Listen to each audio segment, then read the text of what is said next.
this is the first time I'm giving a real talk in like 2 years or something. So I was really excited to come in and speak to real people that and try new material. So, you know, hint me if it's interesting, funny, bad. I want to tell you about a series of projects that we did in my lab.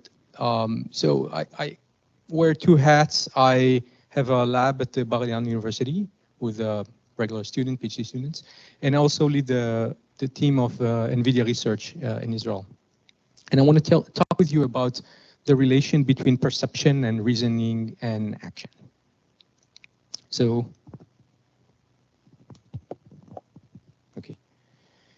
So imagine that I don't know, you find yourself in a busy street like this one. There are a lot of things going on, right? There are cars, people, this guy here making pretzels. And when you are in such a street, you can understand what's going on. So what does understanding mean? You can recognize objects, actions, people. You can predict what's going to happen next. For example, if you look at these people, they're probably going to walk towards the road and they're going to stop on the sidewalk, right? You can understand why they do that, right? They don't want to cross the street when cars are going, and you can do counterfactual. You can imagine what would happen if the light turns green, because you do have like a deep understanding of the scene. This is not just vision, this is really understanding. And what we want is to build agents that can behave in the world. They need to do all these things. Now, the other thing people do is they use language to do this type of reasoning and represent knowledge. By the way, the crowd at home, they see what I see there? Or, okay. Is that what, okay, thanks. And so what we want is, we also want agents that can communicate with people in natural language in such complex environments. So we want to speak with agents or with machines about our physical environments. So if you want to do all these things, you basically need to combine two very different worlds, kind of neuro and symbolic. And these are buzzwords that have been floating around for a while. But on the one hand, you have the world of perception. And here the data is continuous and it's dense, and the best models are end-to-end differentiable models, also known as deep networks. And these models are learned from examples. And these are the best methods we have today. On the other side, for reasoning and language, the data is more structured and sparse, like language or knowledge.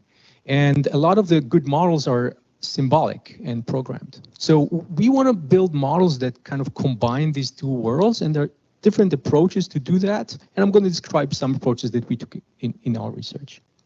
So we are looking for models that can bridge these two different worlds and train them effectively. So I'm going to talk about problems that combine vision and or perception and reasoning, vision and language. And you can go both ways. You can go from perception to language and back. So for example, this is a photo of my dog Max, named after the maximum entropy principle. And you can go from an image, from perception to language. For example, you can create this agent, kind of he watches the image and he's a writer or a speaker. So he puts out, maybe describes, this is a sleeping dog. On the other hand, you can also go from language to perception. So perhaps you have another agent that listens or reads this description and try to do various things with that. So it can imagine the dog. Perhaps it can find a sleeping dog somewhere here. Like locate this one. Perhaps it has a lot of images and it wants to find that specific image of Max. So the first project I want to tell you about is the project of learning to describe well an image. So there are a lot of work, and this was really, I think, trendy 4 or 5 years ago, this direction of image captioning. And in image captioning, you take an image and you produce this kind of a description. But the problem with this is that this type of, how do you train these things? You take people, you ask them, how would you describe an image? And a person would tell you, oh, that's a sleeping dog. And people give you ground truth captions. The problem with that is that if you have a lot of similar images, they all have sleeping dogs, right? You want something that's more specific. You want to perhaps describe images in context or make the explanation more detailed and deep so you can talk about that image and not others. So how would you do that? And this is really hard if you want to just try to collect data from people, putting every image in very different context. This would be hard. So we need to automate this. So a natural thing you do is, sorry, you want something like a white-bellied dog sleeping on a blue pillow. This would be much more detailed. So one way to do that would be to train another agent to automate. And here's what you can do. You're going to train jointly these two agents, the one that describes the image and one that takes the description and does something useful with it. For example, it receives all these images and it needs to find that specific one. And if this guy succeeds, then it gives a high five to that guy. So basically, there's a flow of feedback, positive or negative feedback. So you train all these system together. So you train the two agents together. And one side note, I'm sure you heard about adversarial approach. We have like generative adversarial networks. In general, the discriminator and generator, they are against each other. It's a zero-sum game. And training these adversarial losses is much, much harder to optimize. Here, they cooperate. They both want to succeed. And it turns out in terms of optimization, this is much easier. There is one huge problem here is that if you just let them speak with each other, they invent a weird language. You know, they can pass any type of information, maybe just a pixel on the left or something. So you want to make sure that they also use natural language, so you add another loss.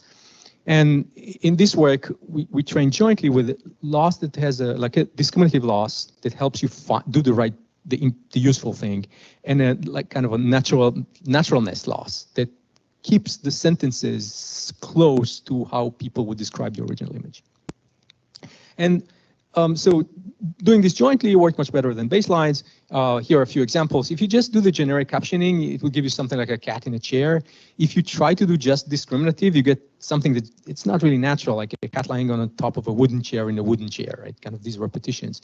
And if you do joint training with these two losses, you get something that's more detailed but still natural, a black cat lying on top of a wooden chair. So this is just an example. Of course, there are a lot. So let me go back to that image. So far, I talked about like images of a single object. But I started with all these complicated scenes. In these scenes, you have a lot of things, right? You have these pretzels, the guy making the pretzels, the pretzel stand, and tons of other things, right? And you basically want to have some representation that captures all the objects and the relation between them. So one representation that was proposed would be you find object in an image, you detect them, and you treat them as nodes of a graph, which is called a scene graph. And in this graph, every node is grounded correspond to an object in the image, and the edges correspond to relations. Now, if you have such a graph, then you can do a lot of interesting, you can answer questions, right? If I'm asking you, who's making pretzels?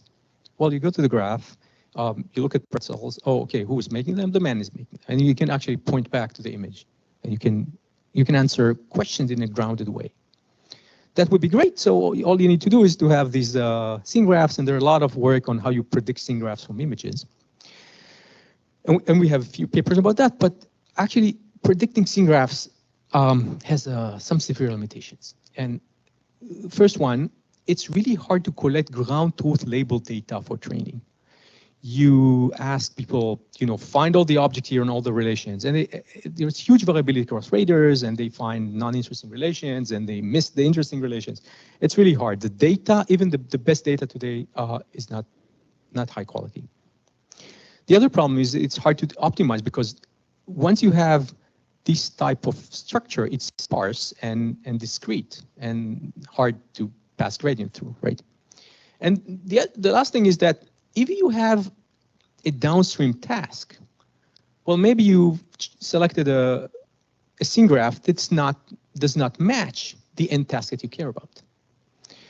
So what we proposed a couple of years ago was to learn this type of scene graph, but a differentiable, smooth version of a scene graph. So here's an example.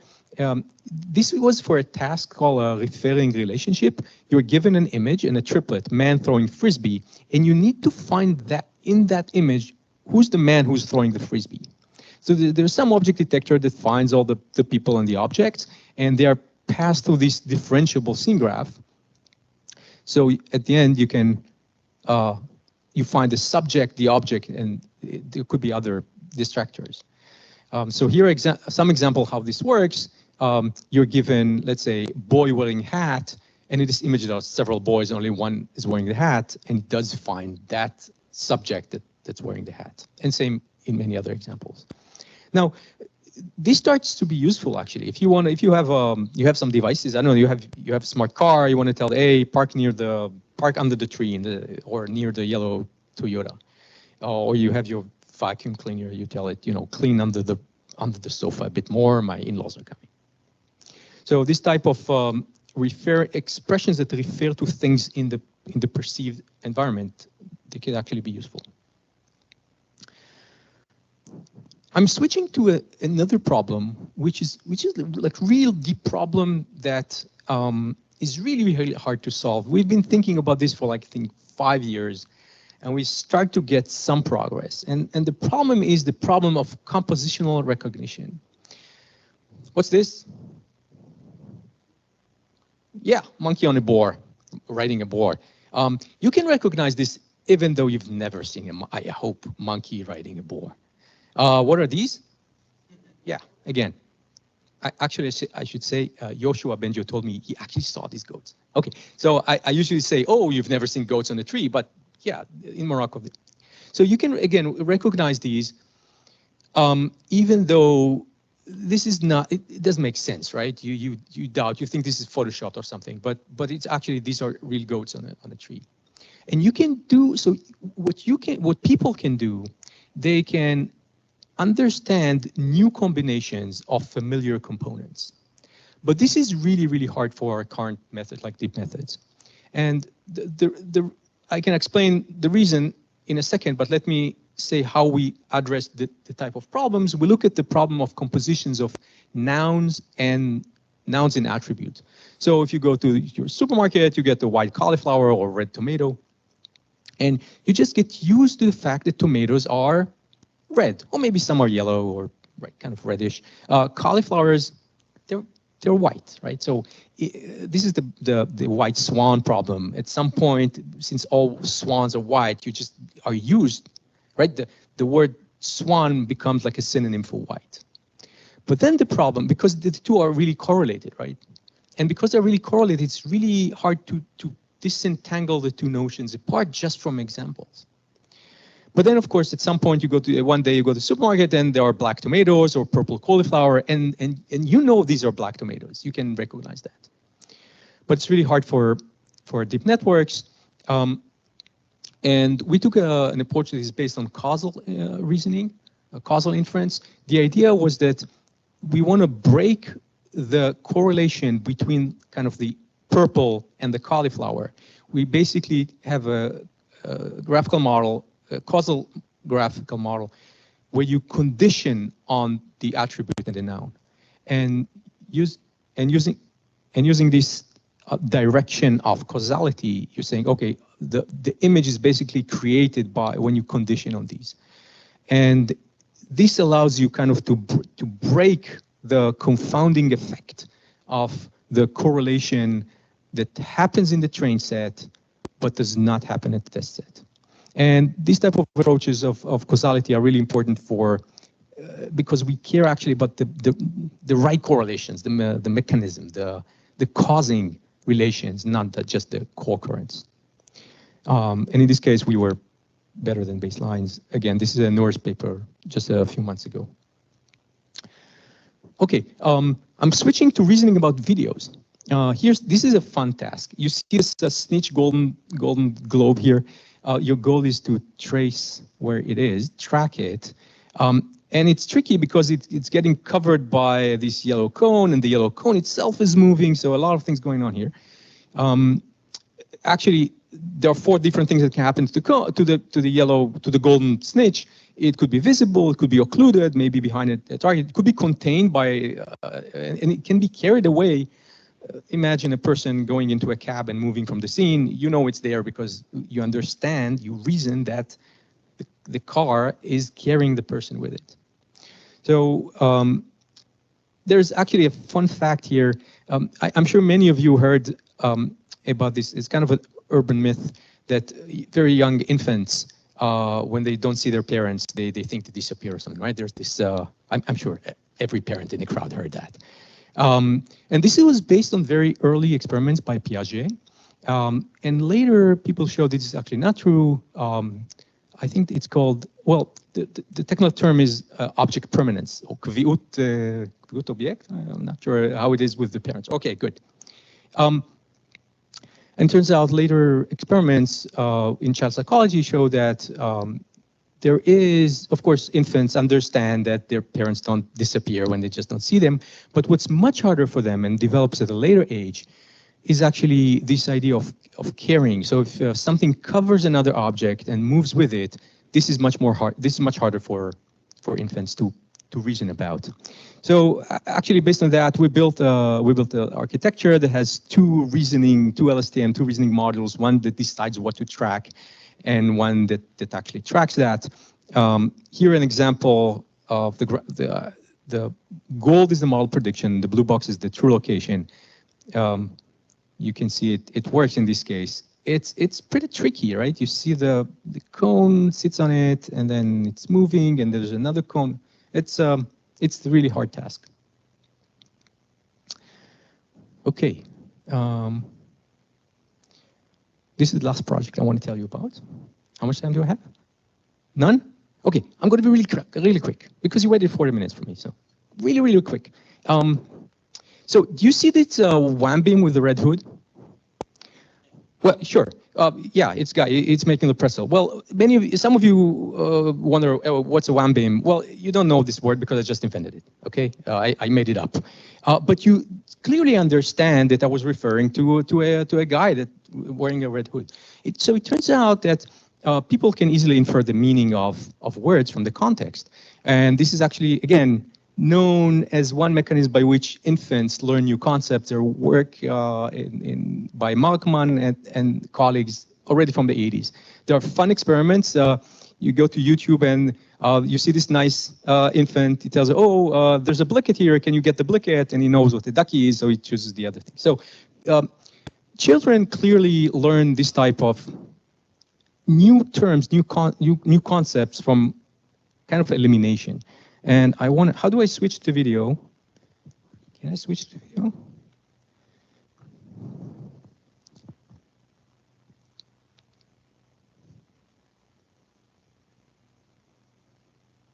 Okay, great.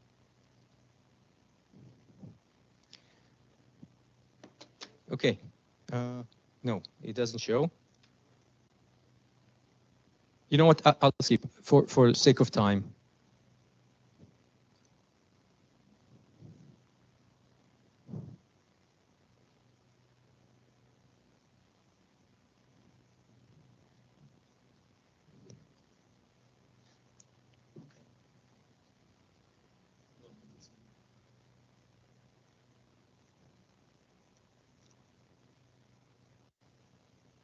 Okay, so what I wanted to show you is a really fun YouTube video where dogs actually can do the same. There's a really clever dog called Chaser.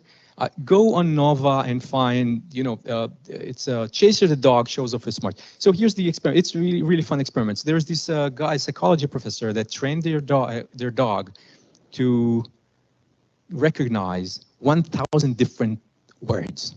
He has a huge pile of stuffed animals, and he tells it, oh, go and bring Inky, and he runs and bring one of these puppets. But then Neil deGrasse Tyson comes there and does an interesting experiment. He puts a lot of dolls behind the sofa, and he tells Chaser, go ahead and bring Darwin, because he planted a new object that the dog has never seen. And he tells it, go and bring Darwin, and the dog goes there and come back. And does these things dogs do when they don't understand with their head. And he tells, bring Darwin, and goes back and bring Darwin. So the dog managed to understand doing this reasoning by elimination, where he knows all the other objects, but he doesn't. He understands that Darwin is the new term, so it needs to be a new object. And this is interesting because the main thing that we do today with machine learning is inductive reasoning. We see example, example, we learn a rule and for inference. And reasoning by elimination is a completely different type of reasoning. It has a Latin name, disjunctive syllogism, for those of you who like that. And it's a new way to do zero-shot recognition. Reasoning by elimination basically tells you, someone tells you it's A or B, and you know it's not A, so it must be B. So very briefly, let me just tell you that we trained a reinforcement learning agent that can do something like that. Let me skip just a bit. For a more complicated example, we show the agent all these 5 terms, and we tell him, hey, get the blue GRU and the gray APA. Can you tell who's GRU and who's APA? Well, APA is gray. There's only one gray thing here, so this must be APA. Well, now, when you say the blue GRU, this cannot be the GRU because you know it's already an APA, and so this, okay. And the point is that the reinforcement learning agent learned to do all these reasoning, and it can learn to do that from example. You repeatedly expose him to this type of scenes and give him a reward when he does it well. And so we do have a reinforcement learning agent that does actually better than dogs because the dogs don't do the one-shot learning. So as far as we know, this is the first agent that can do this learning by elimination. So to summarize, I tried to convince you that language is a very natural way to communicate knowledge and understanding between people, and so we should also have that between machines. And we build on this recent fantastic progress in language and vision generation and understanding. And I think some of this work in the longer term, we envision that it will allow people and machine to work together and communicate together in natural language. Thank you very much for your attention. Thank you very much, Gal. We appreciate it.